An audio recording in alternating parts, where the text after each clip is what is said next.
Magadha news అని చెప్పి ఒక ఛానల్ పెట్టింది యాంకర్ లక్ష్మి. ఈమె గతంలో మహాన్యూస్లో పనిచేసింది.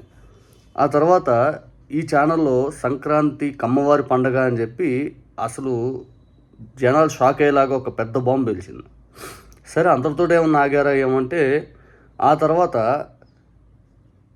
రాజశేఖర్ రెడ్డి గారి పైన, జగన్మోహన్ రెడ్డి గారి పైన విపరీతమైన ద్వేషంతో ఇంక వీళ్ళని టార్గెట్ చేసుకుంటూ వీడియోలు పదే అవాస్తవాలు ప్రచారం చేయడం. నిజంగా లక్ష్మి గారు, మీరు ఇంకా ఇలాంటి ఆపితే బాగుండు అనిపిస్తుంది.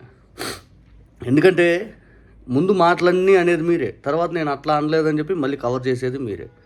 మీకు ఎందుకండి ఇంత జగన్ గారి పైన ఎంత ద్వేషం? ఎందుకండి? ఒకసారి ఏం మాట్లాడతారు, ఏం మాట్లాడిందో వినండి.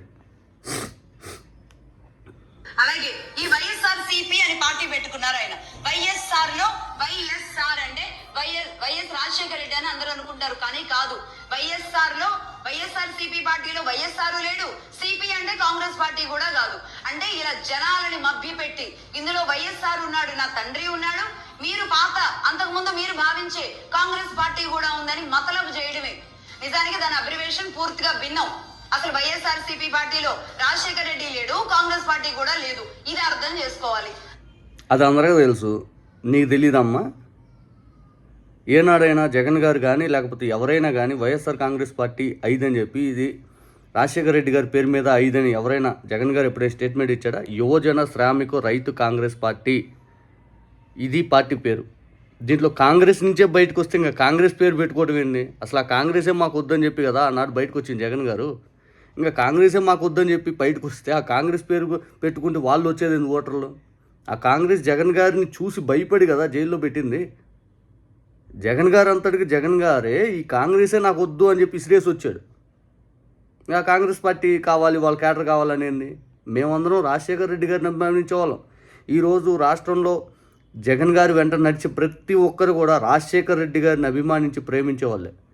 ఇది కాంగ్రెస్ పార్టీ క్యాడర్ కాదు. ఇదేదో కాంగ్రెస్ రాత్రి అద్భుతంగా తయారైపోయే పార్టీ కాదు. ఎన్నో కష్టాలను ఓర్చుకొని నిలబడినటువంటి పార్టీ ఇది.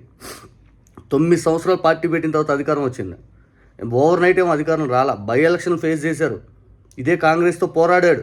2014కి ముందే 2012లో బై ఎలక్షన్ 18 స్థానాలు జరిగినప్పుడు ఇదే కాంగ్రెస్తో పోరాడి కదా గెలిచింది. ఇదే కడప బై ఎలక్షన్ కాంగ్రెస్కి వ్యతిరేకంగా కదా నించుంది. ఇంకా కాంగ్రెస్ క్యాడర్ ఏంది? ఇంకా ఇది ఆటోమేటిక్గా క్రియేట్ అయిన క్యాడర్.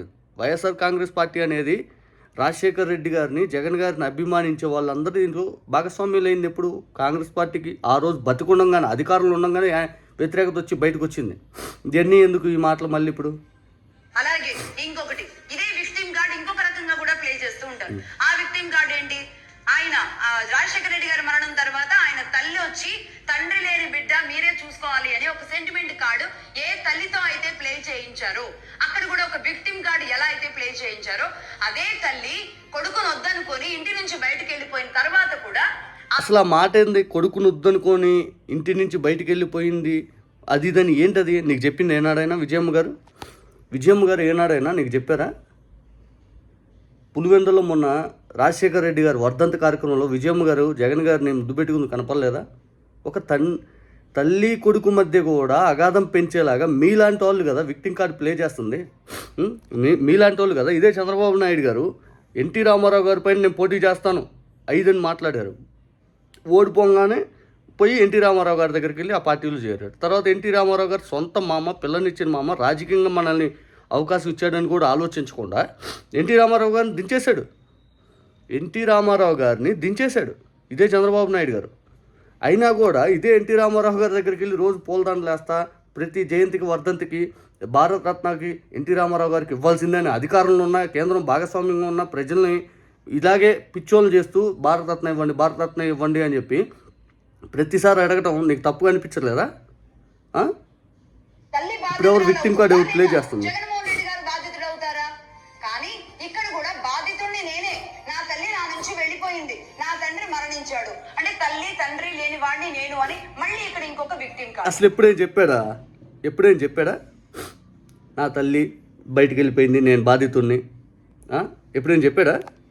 ఏనాడైనా షర్మిలా గారికి వ్యతిరేకంగా ఒక స్టేట్మెంట్ ఇచ్చాడు చెప్పండి? ఎంత జరిగినా కూడా ఎప్పుడు కూడా షర్మిలా గారికి వ్యతిరేకంగా ఒక స్టేట్మెంట్ ఇలా. ఇంకా షర్మిలా గారే జగన్ గారిని తిడతా ఉంటారు. ఎప్పుడు కూడా ఇవ్వలే. ఈ విధంగా జగన్మోహన్ రెడ్డి గారు ప్లే చేస్తూ వచ్చారు. అలాగే మూడోది చెల్లి షర్మిల విషయంలో కూడా సరే ఆస్తులు ఉన్నాయో ఏమున్నాయో కూర్చొని పంచుకోవచ్చు. మరి అంత మహానేత అని చెప్పుకునే మీరే రాజశేఖర రెడ్డి గారి పరువు పోతుంది అని కొంచెం కూడా ఆలోచించకుండా ఒక ముఖ్యమంత్రి స్థానాన్ని వరకు వెళ్ళినప్పుడు ఆ పెద్దన్న పాత్ర తీసుకోవాలిగా. ఇక సొంత ఇంటి బాధ్యతలు, సొంత ఇంటి కష్టాలు తీర్చుకోలేని వాళ్ళు మరి రాష్ట్ర సమస్యలు ఏం తీరుస్తారు అని ఎవరైనా ఆలోచిస్తారుగా. ఎవరు ఆలోచించలా, నువ్వు ఒక్కదాని ఆలోచించినవమ్మా. నీ రాష్ట్రం గురించి నువ్వు చూడమ్మా. మా రాష్ట్రం గురించి ఎందుకమ్మా అనేది? మీది తెలంగాణ అని ఇంతకుముందు ఎక్కడో చెప్పావు, మళ్ళీ నువ్వు మా రాష్ట్రం గురించి.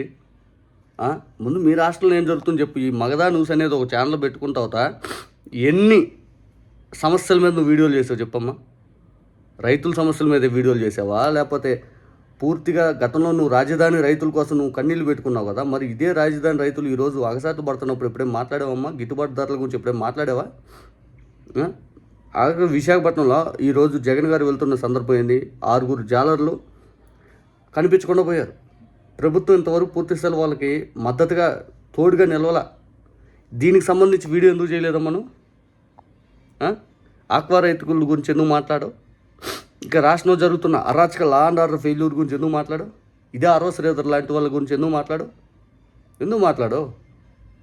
నీకు జగన్ గారు ఈ కుల రాజకీయాలు ఇదే నీకు ఇంకా ఆ కులాల గురించి చెప్పుకోవడం, కమ్మ కులం సంక్రాంతి పండుగ అంటాం, మళ్ళీ జగన్ గారిని ఏ విధంగా మాట్లాడాలి ఇవే నీకు ఇంకా.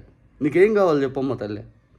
నీ రాష్ట్రం గురించి నువ్వు చూసుకో, లేకపోతే పూర్తిగా ఇటువంటి దయచేసి దుష్ప్రచారం చేయమా. గతంలో కూడా మొన్న కూడా ఈ మధ్య ఒక వీడియో చేసావు, క్రిస్టియన్ని పాస్టర్లకు డబ్బులు ఇచ్చాడు 5 అని చెప్పి. అసలు ఎంత దుర్మార్గంగా వాళ్ళందరూ మత మార్పిలు జరపాలి, 1,70,00,000 మంది ఓట్లు వేయాలి. 1,70,00,000 మంది ఓట్లు వేయి. అయినా సరే జగన్మోహన్ రెడ్డి గారు ఈ రికార్డును కూడా తానే బద్దలు కొట్టాలనుకుంటారు. సొంత చెల్లి అయినా సరే మేము ఇలాగే వ్యవహరిస్తామని చెప్పి చెల్లి విషయంలో కూడా తానే బాధితుడుగా ఉన్నట్టుగా యాక్ట్ చేస్తూ ఉంటారు. అంటే ఇన్ని అంశాల్లో ఒక నాయకుడు విక్టిమ్ కార్డు ప్లే చేయడం అంటే అసలు ఎవరికీ సాధ్యం కాదు. అది తండ్రి మరణం కావచ్చు, తల్లి ఇంటి నుంచి వెళ్ళిపోవడం కావచ్చు, చెల్లితో గొడవలు కావచ్చు.